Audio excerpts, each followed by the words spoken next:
Je voyais plein de mes amis qui s'est mariés tôt. Je savais que ça allait avoir des conséquences plus tard, mais je n'osais pas parler pour les prévenir des dangers. Avant l'émission, je disais je suis ordinaire comme tout le monde, je ne peux rien faire pour changer toutes ces problématiques dans la société.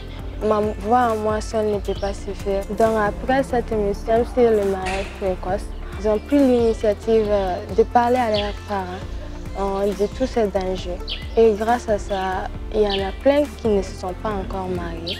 Maintenant, je suis fière de me dire que je peux poser un changement. Ma voix est écoutée. C'est important que ce soit les jeunes qui prennent le micro parce que plusieurs problèmes dans la société ont une répercussion directe sur les jeunes.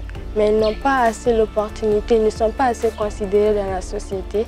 Les jeunes ne peuvent pas poser le changement seuls. Ils ont besoin des adultes. Et on fait nos émissions pour conscientiser que ce soit les jeunes que les adultes. Si les adultes prennent conscience que nous, les jeunes, nous pouvons être une clé pour le succès, alors ils nous donneront les opportunités nécessaires dont on a besoin vraiment pour poser ces changements dans la société.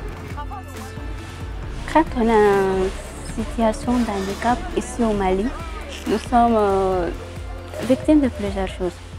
Discrimination, assassinat même. C'est important pour moi de parler aux jeunes marginalisés. Ces jeunes-là, ils vivent mais ils croient que leur existence même n'est pas garantie. S'il n'y a personne pour leur parler, il n'y a personne pour leur dire que voilà, ton handicap, ce n'est pas de ta faute et tout, ça sera autre chose. La vie n'est vraiment pas facile quand on a une dans une société comme la nôtre. Quand ils me verront derrière le micro en train d'animer une émission, ils vont se dire « Ah, celle-ci, elle est albinos. » Mais pourtant, elle est derrière le micro et anime une émission et puis elle présente une émission seule.